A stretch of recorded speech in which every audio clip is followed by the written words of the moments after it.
11%, jadi PPN kembalikan ke 10%. Kalau bisa 5%. PPN 5%? 5%. Luar biasa.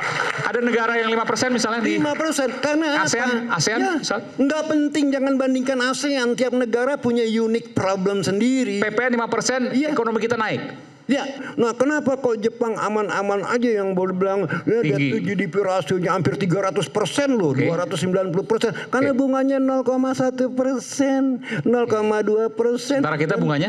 Dan kita kan 6,7% yield standard 10 tahun ya kan ya, at least 6% lah ya. Ini sangat luar biasa, bos. What I'm worried, apa yang saya khawatirkan adalah sovereign rating kita di downgrade. Nah ini bisa jadi bencana loh bos ya. Nah itulah makanya saya bilang saya tidak melihat. Sebentar, kalau sovereign rating kita di downgrade, turun kelas. Ya turun kelas dari triple B. Apa yang terjadi? Nah bisa yang terjadi adalah kan ini kan masalah. Itu peringkat utang ya? Peringkat. Ini kan masalahnya adalah nanti adalah risk premium yang harus dibayarkan oleh negara. Ya, instead of kita ngutang sekarang kita mengeluarkan SBN dengan 6% untuk tenor 10 tahun, bisa-bisa jadi 7% atau 7,5%. Bunganya makin tinggi. Makin tinggi. Ya dan kan? itu anak cucu kita yang akan nanggung. Nah, artinya apa? Semakin risky our country, semakin orang menghindari Indonesia. Sementara kita tidak punya saving, kita membutuhkan dana dari luar untuk investasi. Itu loh, implikasinya tuh banyak sekali ya. Nah ini yang saya belum jelas lihat dari Pak Purbaya sebagai Menko. Saya tidak peduli dia mau gaya koboi tiap hari. Wah, tiada hari tanpa Purbaya di medsos-medsos gitu kan ya. Nggak penting buat saya soal gaya. Yang penting satu adalah apa yang bisa Anda tawarkan berupa kebijakan, mengetahui bahwa ekonomi kita turning down ya, baik jangka pendek kita punya problem, jangka panjang apalagi. Oke. Ya. Oke, saya setuju begini, saya ingin challenge Prof Ferry.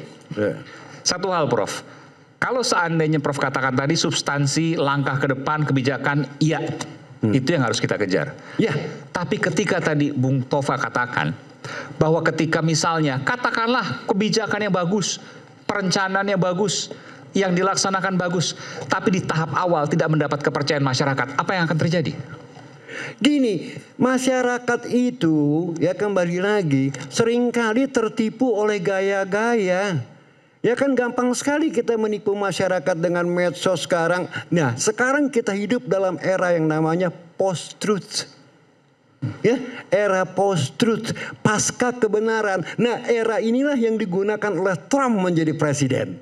Bagaimana mereka menggunakan media sampai akhirnya Trump menjadi presiden? Ini karena tadi ya yang namanya kebenaran, ya kebohongan yang diulang-ulang dan dipaksakan dan dipromosikan, akhirnya orang percaya sebagai kebenaran. Ini namanya era post-truth. Tidak perlu dengan substansi. Tidak yang substansi. Nah sekarang saya sebagai ekonom mempertanyakan substansinya apa. Dan kalau kita ngomong substansi, bedakan antara administrasi dan policy.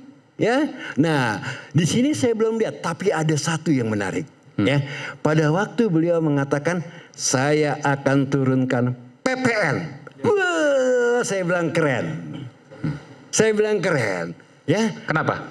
Wah, ini kan memberikan tambah kepada disposable income rumah tangga. Oke. Ya, PPN. Harga-harga akan lebih murah. Ya, contohnya Vietnam. Ya, kemarin turunkan dari 10% menjadi 8%. Dan keluar angka pertumbuhannya 8,2%, bos. Kenapa PPN diturunkan? Itu menarik karena rakyat kita ini sebagai konsumen mempunyai disposable income untuk konsumsi lebih tinggi. Oke. Nah, makanya di sini nih saya bilang Purbaya udah ada on the right track, tapi masih di dalam ya masih pendek sekali langkahnya. Dia cuma ngomongin PPN. Saya bilang, kenapa Anda tidak tawarkan corporate tax diturunkan? Pajak badan. Pajak perusahaan. Pajak badan, iya. Ya, supaya net marginnya lebih tebal dan bisa mempertahankan karyawan. Jadi PPN diturunkan, pajak badan diturunkan, pajak penghasilan PPH diturunkan. Diturunkan. Kenapa, bos? Kembali lagi satu. Tapi nggak ada uang nanti negara. Persis. Dan ini yang saya inginkan. Nggak ada uang negara. Bukan nggak ada uang, ya. Negara harus punya uang seminim-minimnya untuk memberikan ruang kepada swasta.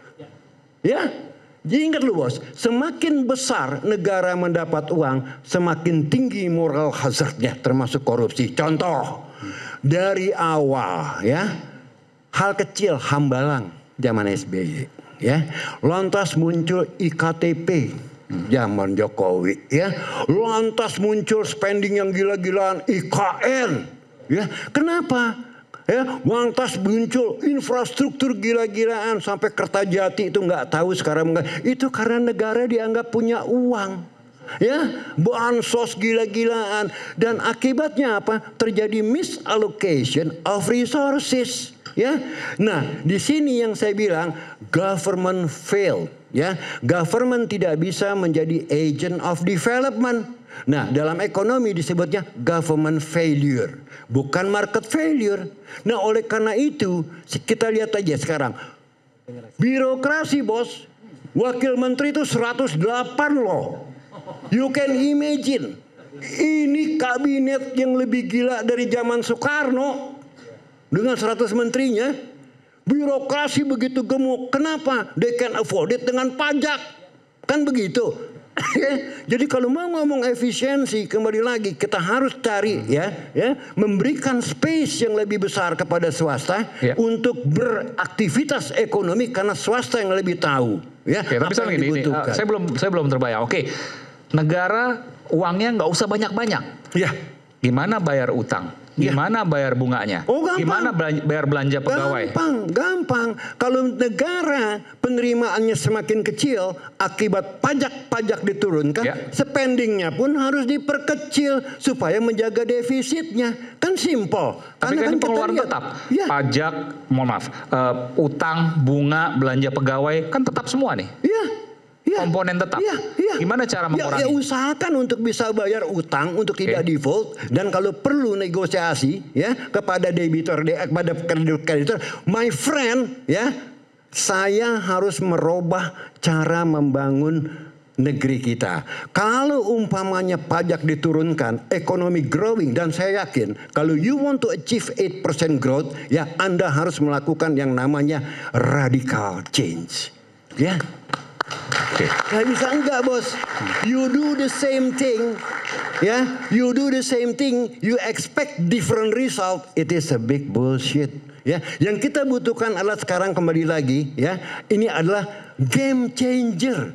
Ya, dan game changer itu harus radikal. Oleh karena itu saya katakan negara ini terlalu dominan menyetir ekonomi kita. Malah lebih gila lagi kemarin mau bikin mobil nasional, Mopnas. Udah jelas-jelas jadi zaman Soeharto itu Timur, Cakra, SMK itu gagal.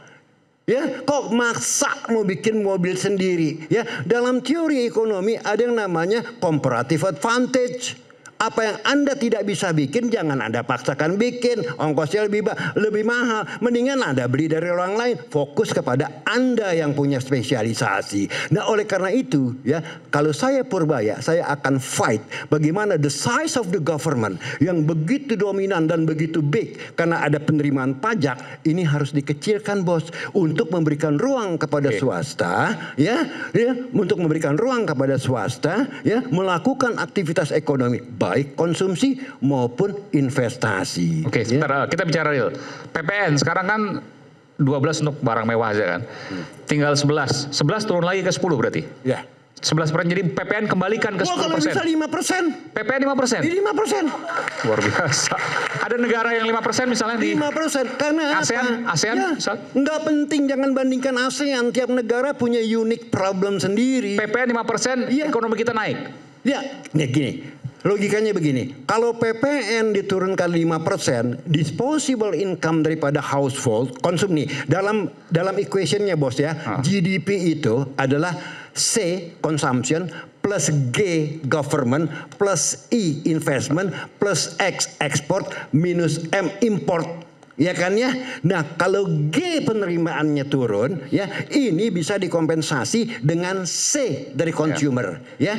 Nah, kalau Konsumer itu kebutuhan rumah tangga, belanja rumah tangga. ya, exactly. Karena kan kita punya duit lebih, barang-barang bisa lebih murah. Yang kedua, kalau kita turunkan corporate tax, ya, net margin, bottom line daripada income statement dia naik. Satu, dia bisa mempertahankan karyawannya. Yang kedua, once they think they have the chance to invest atau expand, dia punya uang. Dan di sini, ya, ekonomi kita digerakkan oleh swasta, bukan oleh government yang gagal menjadi agent of development. Oke.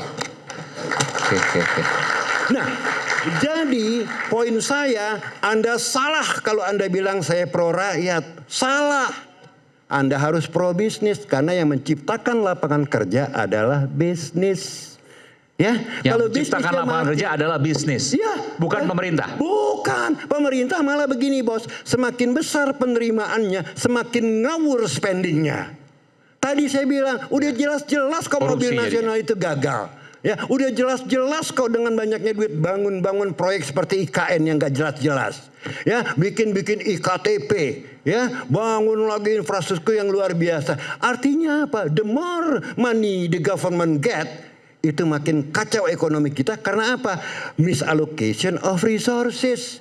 Yang seharusnya ini kita sebagai warga negara bisa spending, ini digunakan oleh pemerintah. Belum lagi bos, tentang proyek-proyek dan pengadaan-pengadaan yang ujung-ujungnya jadi bancakan. Terus terang aja bos, saya tidak setuju yang namanya dengan program-program yang ultra populis macam MBG dan KMP. Ini udah salah dari awal aja bos, udah salah. Kalau memang Anda mau melakukan apa yang namanya MBG, kenapa nggak fokus ke daerah-daerah tertinggal?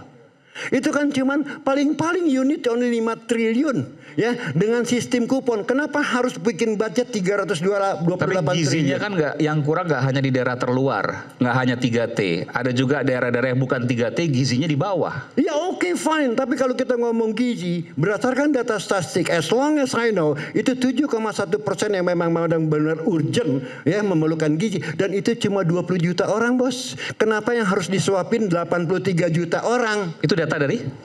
Ya, 20 juta data? itu yang memang benar masyarakat kita yang membutuhkan gizi. Gizi 20 juta itu nggak cuma anak-anak. Enggak, ini juga bukan semua anak-anak. Oke. Mungkin anak-anak cuma 10 juta, suppose 10 juta, ya kan ya? Oke. Enggak 83 juta. Nah, sekarang saya bertanya, ada apa di dalam program ini? Sementara kita bisa dengan 10 juta, kok kita harus suapin 83 juta? Ternyata kan kemarin keluar tuh, kalau nggak salah ya, ada kilasan di Instagram ya, ada 11 yayasan yang ikut di dalamnya, ya. Ya, ini kan lucu. Nah, Purbaya berani nggak mengkawan? Saatnya Gen Z tentukan arah.